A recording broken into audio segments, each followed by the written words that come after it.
숨기고 늙은이 내게 굴복하리니 내가 형제들에게 굴복하고 내 어머니 아들들에게 굴복하며 너를 좋아하는 자는 젖을 받고 너를 좋아하는 자는 복을 받기를 원하노라. 이삭이 야곱에게 축복하기를 말씀에 야곱이 아버지 앞에서 나가자 곧 그의 형 에서가 사냥하여 돌아온지라. 아멘. 아멘. 우리는 너무 잘 알고 있는 내용들인데요. 그래도 또 한번 들으면서 새로운 각도에서 한번 봤으면 좋겠습니다. 성경 하면 우리는 구약, 신약을 떠오르게 되고요. 그 성경 안에 있는 내용들은 대부분의 언약. 근데 우리 언약 그러면 조금 멀죠. 근데 약속 그러면 조금 더 가까워지거든요. 근데 구약 그러면 올드 테스트먼트, 오래된 약속이에요. 다른 말로 또 옛 약속, 옛 언약. 또 신약은 뉴 테스트먼트라 해서 새 언약, 새 약속이에요. 그런데 우리 너하고 나하고 만나 하는 약속 하면은 너하고 나하고 만나 언약 그러면 좀 거리감 있죠. 그러긴 하지만 하나님의 말씀 전체에서 보면 다 창세기 1장 1절부터 시작해서 계시록까지 다 하나님이 말씀하시는 거예요. 그 말씀을 우리는 예전에도 지금도 나중도 계속해서 하나님은 한결같이 한 말씀을 하고 계시다는 거예요. 같은 말, 같은 뜻, 같은 마음을 계속 전달하고 있어요. 2000년 전에도 지금도 다음에도. 그래서 하나님의 말씀은 영원해요. 또 변함없어요. 늘 한 말, 똑같은 말 하세요. 늘 같은 말 하세요. 늘 그 마음이 한결같아요. 근데 우리는 받을 때마다 다르죠. 말씀을 받을 때마다 정말 하나님 말씀은 오묘합니다. 그 오래된 약속, 덜 오래된 약속, 그 약속 신구약을 성경을 통해서 하나님이 오늘도 야곱이라는 사람을 조명하고 계십니다. 그래서 오늘은 야곱이 어린 시절 이야기를 한번 할까 합니다. 지난 시간에도 우리는 야곱의 태어나는 과정과 리브가의 세마 교육에 대해서 살짝 언급했었는데요. 오늘도 한번 볼게요. 창세기 25장 23절입니다. 함께 읽겠습니다. 시작. 여호와께서 그에게 이르시되 두 국민이 내 태중에 있으나 두 민족이 내 복중에서부터 나누리라. 이 족속이 저 족속보다 강하겠고 큰 자와 어린 자를 섬기리라 하셨더라. 아멘. 에서와 야곱의 이야기 성장 과정을 통해서 오늘은 하나님이 어떻게 말씀하신가를 보려고 합니다. 이삭은 참으로 오랫동안 기다렸어요. 늦장가, 정말 늦장가 갔어요. 40세에. 늦장가 가서 또 20년 기다렸다가 쌍둥이를 얻었어요. 근데 이 쌍둥이가 태중부터 문제가 생겼어요. 너무 태중에서 둘이 싸우니까 엄마가 견디지 못했고 아빠가 그것이 근심이 되어 하나님께 아뢰었더니 이런 말씀하시는 거예요. 두 국민이 있구나. 그 두 국민이 서로 다투는데 결국은 나눠진대요. 우리 지난 시간에 잠깐 봤지만 결코 부모에서는 좋은 예언은 아니에요. 축복 예언은 아니에요. 화합하고 막 하나가 될 거야 막 이래야 되는데 나누고 싸우고 다투고 이건 아니죠. 그런데요, 하나님의 계획을 태중부터 하나님은 알려주셨어요. 근데 이 어린 태중에 있던 아이들이 출산할 때에도 둘째가 큰아이의 발꿈치를 잡고 태어나면서 그들은 앞으로 일어날 일들을 예언하듯이 보여주듯이 예고하듯이 우리한테 암시하고 있습니다. 그래서 그들의 삶이 어떻게 전개될지 또는 그들이 어떻게 성장할지를 우리는 짐작하게 해줍니다. 성경은 그냥 어느 날 뚝딱 이르지 않아요. 영적인 세계잖아요. 육적인 세계가 분명 아니에요. 그럼에도 불구하고요, 되게 질서정연하고요, 되게 순서적이고요, 되게 물 흐르듯이 자연스럽습니다. 그래서 성경 안의 이야기는요, 뜬금없지 않고요, 또 생소하지도 않아요. 이미 다 예고한 대로, 말씀하신 대로 이루어질 뿐이에요. 지금도 예전도 나중도. 그래서 하나님의 말씀은 늘 똑같아요. 하나님의 말씀은 늘 한결같아요. 그때나 지금이나. 그런데 참 이 놀라운 하나님의 그 역사, 그 흐름 세계, 하나님의 나라의 세계, 영의 세계에 질서가 있고 거기에도 법칙이 있고 거기에도 운행하는 규칙이 있어요. 하나님 스스로. 그러니까 하나님은 하나님 스스로 자신을 두고 맹세한 것은 반드시 지키는. 아멘. 그래서 이 질서와 법규와 이 규례와 이 명령을 하나님은 절대 어기는 법이 없어요. 우리는 약속 어기거든요. 근데 하나님은 그 언약을 어긴 적이 없어요. 이게 영의 세계와 육의 세계에 정말 놀라운 거예요. 우리는 눈으로 보이는 것이 사실이고 현실이고 이것이 진짜다라고 생각하지만 실제로 영의 세계만큼 정교하고 섬세하고 영의 세계만큼 확실한 게 없는 거예요. 그러니까 제가 느끼는 하나님, 제가 본 하나님은요, 영이시면서 어찌나 그렇게 분명한지요. 속일 수가 없어요. 하나님을 요만큼도 정말 속일 수가 없는 거예요. 내 마음이 불편하면요, 그것이 그대로. 나 그럴 때 너무 무서운 거예요. 내가 불편하잖아요. 그러면 그것이 어떻게 그렇게 영적 파장이 일어나서 상대방도 불편하다 그래요. 나는 분명히 아무 말 안 했어. 가만히 있었어. 근데 속은 안 좋아. 근데 가만히 있었어. 근데 상대방이 오늘 너무 이상한데요? 이래요. 그럴 때 하나님 죄송해요. 제가 영적 파장을 일으켰나 봐요. 이러거든요. 근데 그러리만큼 정교합니다. 되게 섬세하고 되게 정교하고요. 말 없이 흐르는 이 세계, 영의 세계가 너무 민감하다는 것을 저는 너무 잘 알죠. 그런데요, 이 야곱과 에서가 어린 시절부터 이렇게 자랄 때에 쉐마 교육이 중요해요. 뭐냐? 이삭은 아빠는 에서를 사랑했어요. 형이니까. 또 듬직하니까. 이 에서는 들나귀처럼 들사냥하기를 좋아해서 늘 사냥해서 토끼나 염소나 잡아오겠죠. 그러면 그걸로다가 아빠에게 즐거움을 줬어요. 근데 야곱은 아니에요. 어릴 때부터 엄마 뒤에만 쫄쫄쫄쫄 따라다니고 온순하고 되게 여성스러운 그런 아들이었거든요. 그러니까 늘 언제나 리브가는 야곱을 데리고 이런저런 두런두런 이야기할 게 많았어요. 일하면서 음식 만들면서 설거지하면서 늘 언제나 리브가는 말하는 거예요. 야, 너네 할아버지가 얼마나 대단한 줄 아니? 갈대아울에서 나올 때 정말 빈손으로 나왔거든. 그런데 하나님이 가병 318명을 거느릴 만큼 재력을 줬어. 그뿐만이 아니야. 많은 사람들이 할아버지 얼마나 존경했는데 이런 이야기부터 시작해서 소돔과 고모라 사건이며 또 주변에 전쟁에 나가서 승리한 이야기며 하여튼 어려서부터 리브가는 야곱에게 할아버지 아브라함부터 차곡차곡 얘기했어요. 뿐만 아니라 남편 이삭에 대한 이야기도 다 들려줬어요. 아빠가 번제로 드려줄 뻔했지. 그런데 하나님이 구하셨어. 하나님의 말씀은 이거야. 하면서 하나님의 언약을, 하나님의 약속을, 하나님의 그 믿음의 계보를 전수하고 있었어요. 차근차근. 그래서 리브가는요, 끊임없이 야곱을 데리고 어릴 때부터 쉐마 교육, 듣는 곳에서 믿음이 자라게 그를 양육을 너무 잘한 거죠. 그래서 그는요, 마음속에 늘 어려서부터 차곡차곡 쌓여놓은 게 뭐냐면, 큰 자가 작은 자를 섬긴대. 이건 하나님의 말씀 언약이야. 약속이야. 라는 걸 새기게 되었어요. 왜냐? 리브가가 항상 그 얘기를 해줬거든. 내가 태중에 있을 때 아빠가 들은 음성이고 엄마가 들은 음성이야. 하면서 계속 얘기해 준 것이 뭐예요?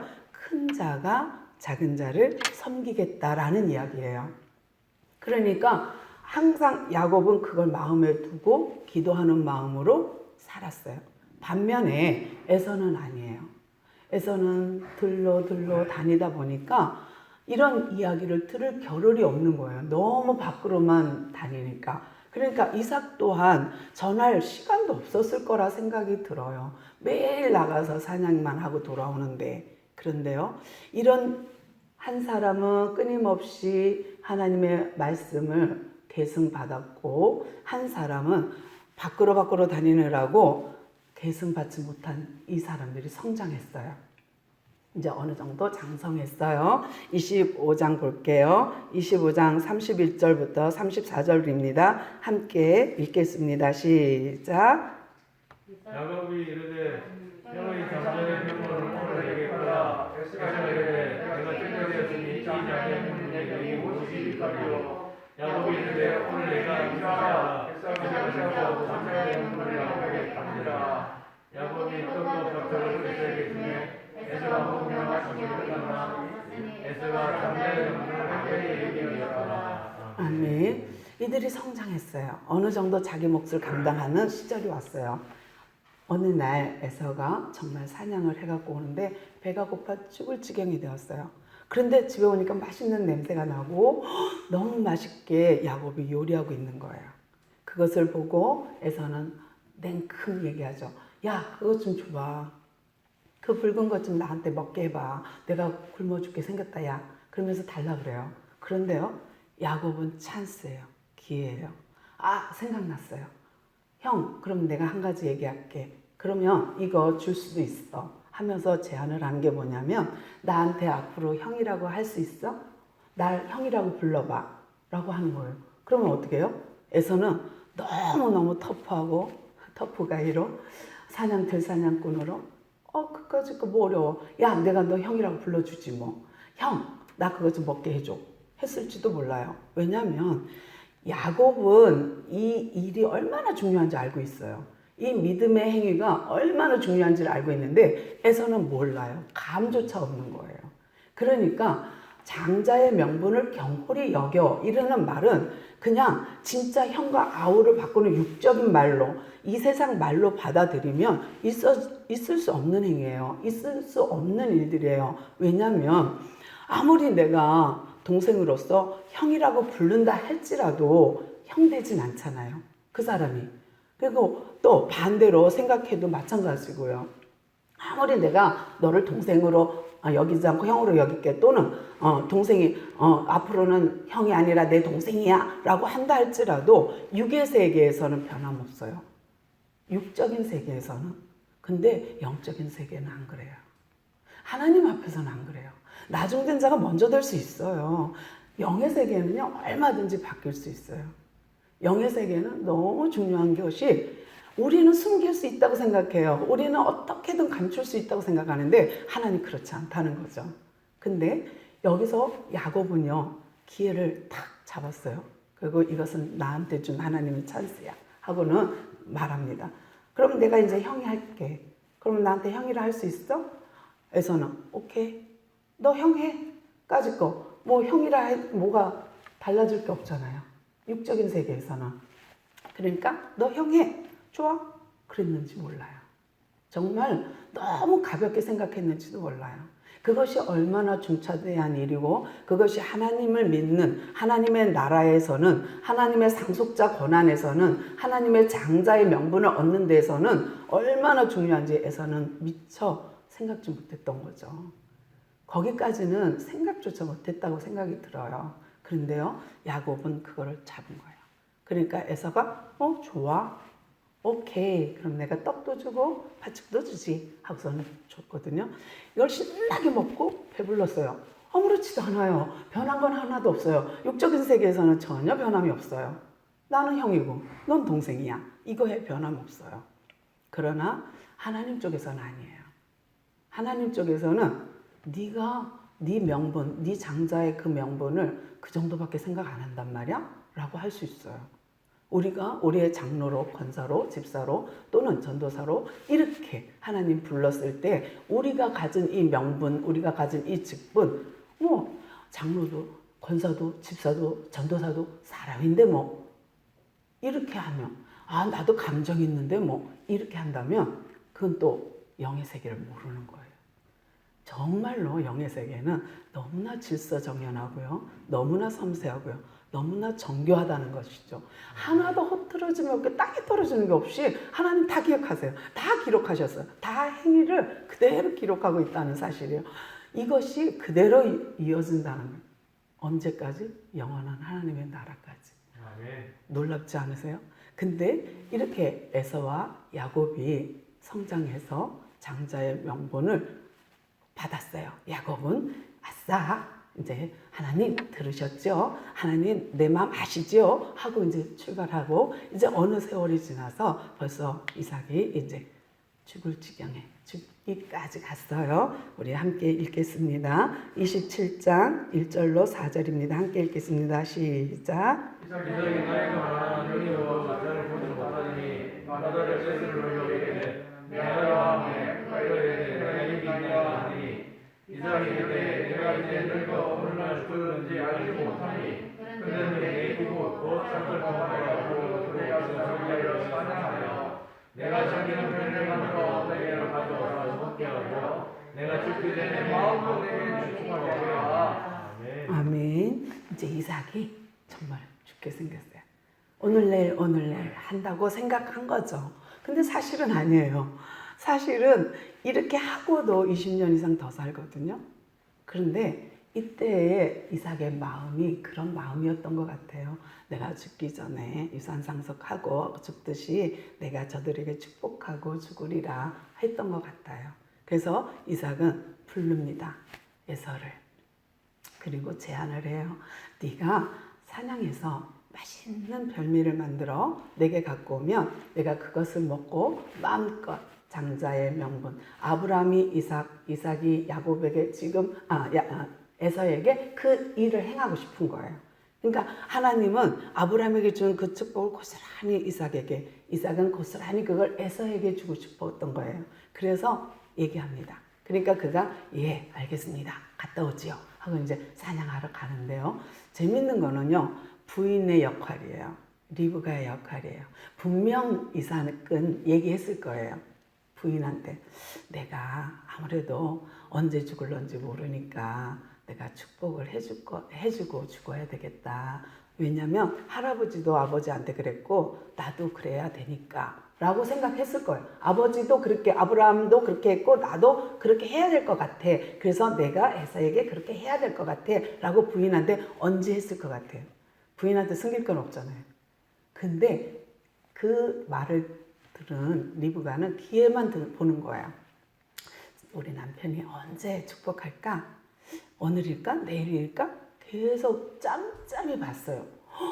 근데 어느 날 에서를 부르는 폼이 아빠가 남편이 달라 평소와 오늘이구나. 그래서 가서 싹 엿들어요. 근데 엿듣는데요. 네가 별미를 만들어서 나한테 갖고 오면 내가 축복하겠다. 먹고 축복하겠다예요. 그러니까 아싸 지금이야 라고 생각하고 에서가 떠나자마자 야곱을 불러요. 그리고 자초지종을 설명해요. 야곱아 너가 내가 그렇게 얘기했던 거 알지? 큰 자가 작은 자를 섬겨야 돼.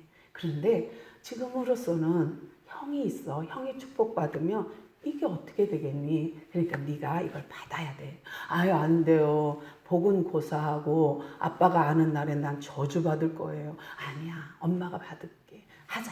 그래갖고 둘이 작당을 해요.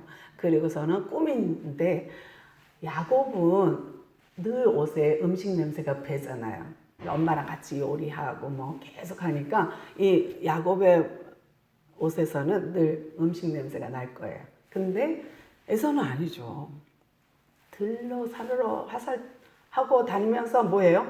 땀 냄새가 장난 아닐 거고 그리고 동물의 피 냄새가 있었을 거예요. 그런데요. 엄마는 누구보다도 잘 알죠. 관찰력이 뛰어나니까 여자들은. 그런데요. 이런 일을 보고는 작당을 하고 에서의 옷을 입혀요. 분명히 그 옷에는 땀 냄새가 가득했을 거예요. 왜? 사냥해 갖고 와서 별미를 만들어 아빠를 드려야 되니까 땀 냄새 가득한 옷을 입히고 그 다음에 또 에서는 털이 숭숭해. 그러니까 염소털을 탁 잘라갖고 또 그냥 오토바이 장갑처럼 탁 해갖고 입혔어요. 목에도 탁 목도리를 했어요. 그리고는 별미를 만들어 빨리 염소 잡아와 갖고 와. 내가 요리할게. 요리를 남편이 좋아하는 음식을 누구보다도 엄마가 잘 알지. 부인이 잘 알죠. 그러니까 맛있게 해갖고 들려보냅니다. 아마 야곱은 덜덜덜덜 떨는 동안에 엄마가 요리하는 동안에 계속 형 목소리를 흉내냈을지도 몰라요. 계속 형의 음색을 내려고 애썼을 수도 있어요. 제 생각에는 아마 에서는 바리톤쯤이 되고 야곱은 테너가 아니었을까요? 굉장히 둘 성향 차이가 다르니까요. 엄청 차이 나니까요.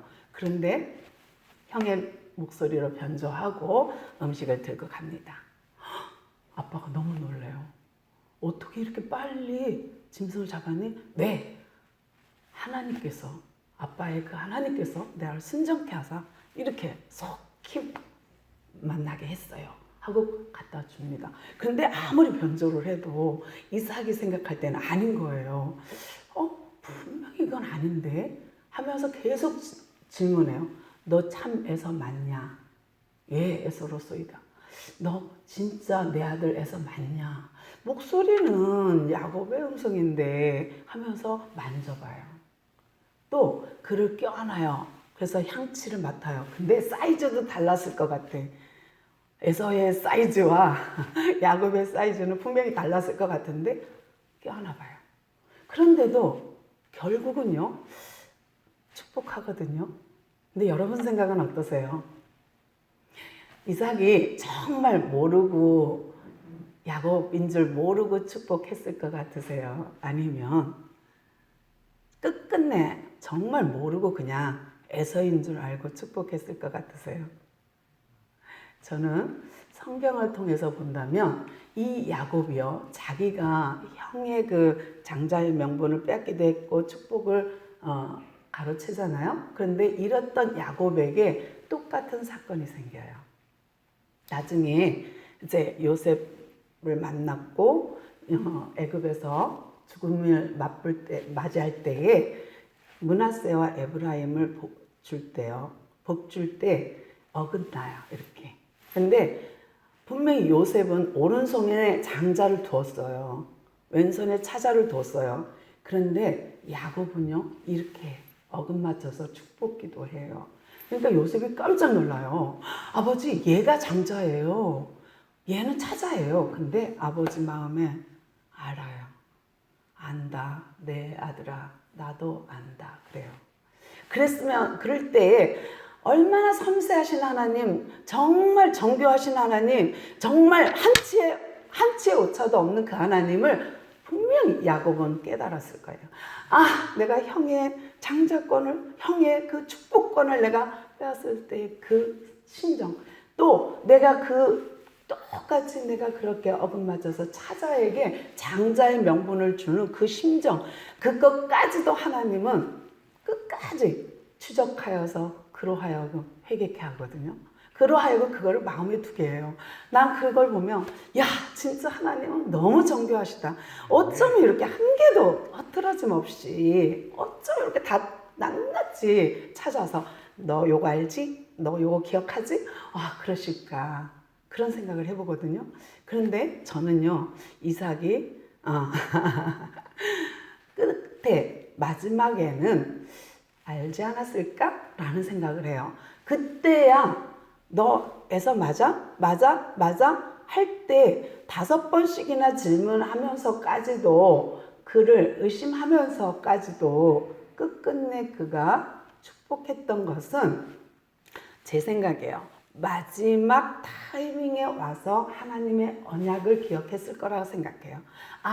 이거였구나. 하나님이 원하는 큰 자가 작은 자 섬기겠고가 이거였구나 라고 생각했을 수도 있다고 생각해요. 개인적으로. 그래서 알면서도 그래, 끊어놔서 향치 맡고 축복하는. 그래서 결국은 하나님의 축복이 아브라함의 하나님, 이삭의 하나님, 야곱의 하나님으로 믿음의 계보가, 믿음의 족보가 이어진다는 거지요. 육적으로 보면은요, 절대로 있을 수 없죠. 형이 아우가 되고 아우가 형이 되는 육적인 세계에서는 있을 수 없는데요. 영적인 세계에서는 가능합니다. 얼마든지 하나님의 세계는 나중된 자가 먼저 되고요. 또 육적인 세계에서는 가로채면 안 되죠. 도덕적으로. 그리고 속이면 안 되잖아요. 그런데요, 영적인 세계에서는 그렇지 않아요. 하나님 그렇게 말하지 않아요. 쟁취하거나 침노하는 거에 대해서. 그러니까 하나님의 나라에 대해서만큼은 하나님은 그렇게 표현하지 않아요. 너는 아직 멀었으니 조용히 잠잠히 있어. 넌 자격 미달이니 가만히 있어. 너는 참으로 부족하니 그냥 있어. 이러지 않아요. 아무리 부족해도 하나님은요, 그 사람을 쓸 수 있고요. 아무리 하찮아도 그 사람을 하나님은 최고의 자리로 올릴 수 있는 것이 하나님의 능력이기 때문이죠. 그래서 영의 세계는 육의 세계랑 전혀 다르다는 거. 그리고 하나님은 너무나 정교하고 섬세하다는 거. 그 마음까지도 다 헤아리고 있다는 거. 그래서 우리가요, 자칫 하나님 안 보이죠? 눈에 안 보이니까 하나님 모르시죠? 아니요, 그렇지 않아요. 하나님은요, 어찌 그렇게 잘 알고 눈이 진짜 빼곡한 것 같아. 하나님 귀가 너무 빼곡한 것 같아. 이 공기 중에 그냥 하나님은 안 계신 곳이 없어. 눈과 귀가 그냥 다 편만이 있는 것 같아. 너무너무 섬세하세요. 너무너무 정확하세요. 어떻게 그렇게 생각나게 하시고 어떻게 그렇게 그걸 꺾고 집어 내 부족한 거를 딱 집어갖고 말하는지요. 너무 하나님 정교하세요. 그래서 그러니까 이삭이요, 이렇게 알면서 에서에게 야곱에게 축복하고 났어요. 그런데요, 이제 PPT에는 없지만 한 가지 더 본문을 오늘 본다면 야곱의 축복의 내용, 그러니까 야곱을 향해서 준 이삭의 축복 내용이에요. 요거만 한 번 더 보고 마치도록 하겠습니다. 이삭이요, 야곱에게 축복한 본문을 보면요, 대부분의 내용이 어떤 내용으로 되어 있냐면 땅과 관련이 있다는 거예요. 이슬, 땅의 기름짐, 포도주, 이런 과실, 이런 모든 것을 보면요, 다 땅과 관련돼 있는 것을 가지고 이삭이 축복해요. 반면에 에서가 뒤쫓아왔어요. 타이밍 기가 막히죠. 축복 딱 끝나고 야곱이 나오니까 즉각 왔어요. 타이밍 정확하게 와갖고 요리해갖고 헉헉 하면서 땀 흘려갖고 이제 땀 풀풀 내면서 땀 냄새 내면서 아빠한테 갔어요. 아빠, 저한테 축복해주세요. 했지만 아빠가요, 축복할 수 없는 거예요. 그러면서 마지못해 떼쓰는 에서에게, 마지에게 약속합니다. 기도해 주죠. 근데 그 기도 내용은 정반대예요. 야곱은 정말로 땅의 기름짐이며 그 땅의 소산 포도주며 그 모든 것에 축복했다면 에서에게는 반대로 뒤집어서 말해요. 너는 땅의 기름짐에서 멀고. 말도 안 되죠. 아니, 기름짐에서 멀고 이런 기도는 안 해도 되잖아. 그냥 하나님이 알아서 축복해 주시길 원하노라 이러면 되잖아. 근데 안 그래요. 다 반대로 말해요. 그러니까 야곱에게 축복한 그걸 뒤집어서 반대로 너는 칼을 의지하고 살 거야. 하나님 의지하지 않을 거고. 어머니 이런 말을 어떻게 해, 아버지가. 그런데요, 그 에서를 향해서 야곱이 기도하는 내용을 보면요, 땅에 관계된 모든 내용을 뒤집어서 말해요. 너는 다 그거에서 멀어.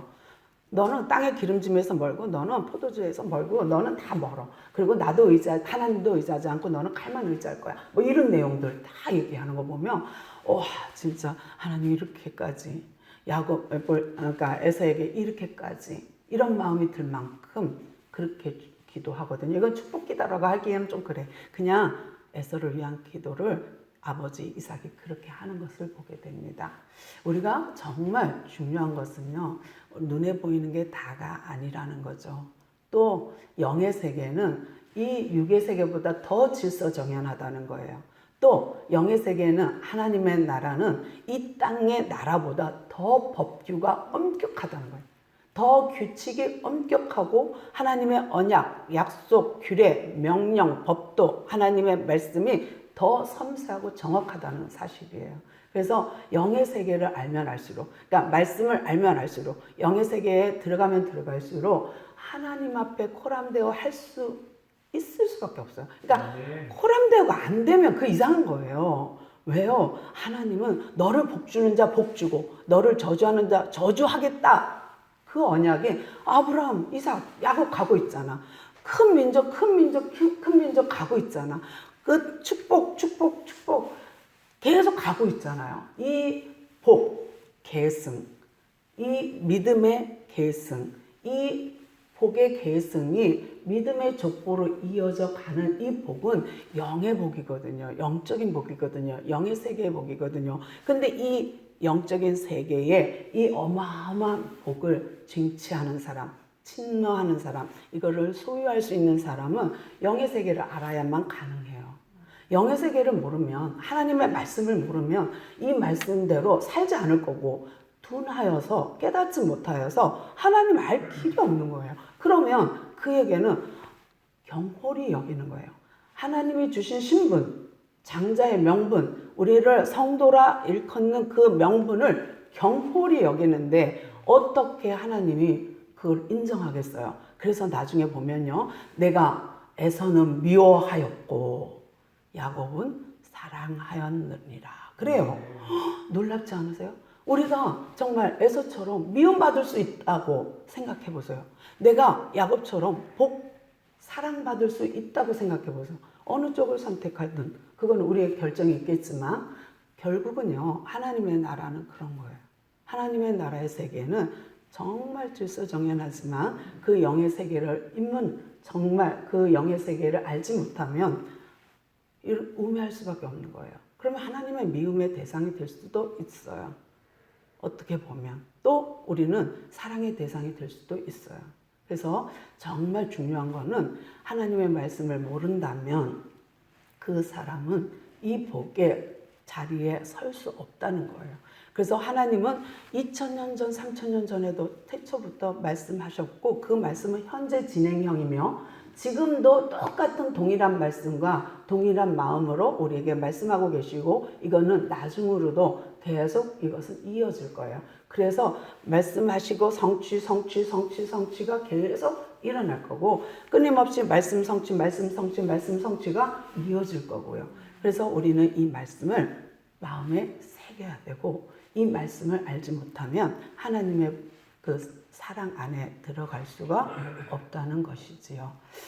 마지막으로 공식적으로는 할 기회가 없어서 사실 단톡방에 올리려고 하다가 그러면은 안 될 것 같아서 개인적으로는 했는데 정말로 제가 간증한다면 시어머님이 소천하시는 그 타이밍이었어요.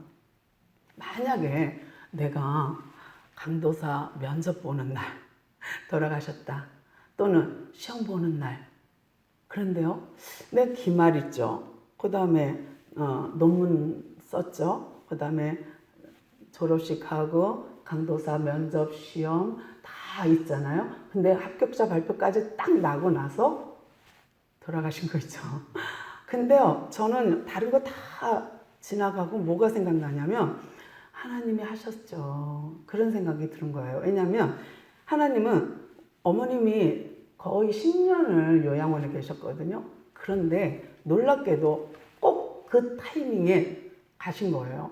그런데 나로 하여금 마음이 무겁지 않게 해주려는 하나님 계획이 있는 거예요. 처음에 저는 많이 망설인 것이 떨어지면 나한테 2번 다시 강도사 시험 보라 그러지 마 하고 남편한테 얘기했거든요. 또 아이한테도 그랬거든요. 내가 만약에 이번에 시험 떨어지면 2번 다시 도전은 일은 없어. 왜냐하면 그것은 하나님의 계획일 테니까 이렇게 딱 못을 박았어요. 그런데 놀랍게도 하나님의 타이밍이 이렇게 된 거예요. 근데 만약에 내가 강도사 시험 날 어머님이 돌아가셨다면 저는 하나님이 원치 않는구나 라고 받아들였을 수도 있어요. 제 마음은 늘 그러니까요. 그래서 하나님 내 마음 너무 잘 아시고 내가 포기할까봐 시험 포기할까봐 그러셨나 보다 하는 마음이 들어서 참 하나님의 시간표를 보는 정말 귀한 시간이었고요. 함께 해주고 또 기도해 주신 모든 분께 감사드리고요. 이 시간 기도합니다. 하나님 감사합니다. 우리가 주의 말씀을 알지 못하면 경홀히 여길 수밖에 없습니다. 그러나 이제 우리가 하나님의 말씀을 알므로 하나님의 말씀을 경홀히 여기지 않게 하시고 하나님 말씀 속으로 들어갈 수 있게 해주셔서 감사합니다. 이제 말씀에 늘 깨달음 있게 하시고 주 예전이나 지금이나 나중이나 늘 동일하신 그 주님의 한결같은 마음을 헤아려 알 수 있도록 지혜와 명철을 주옵소서. 오늘도 함께 하시는 은혜 감사하며 예수 그리스도의 이름으로 간절히 기도드리옵나이다. 아멘.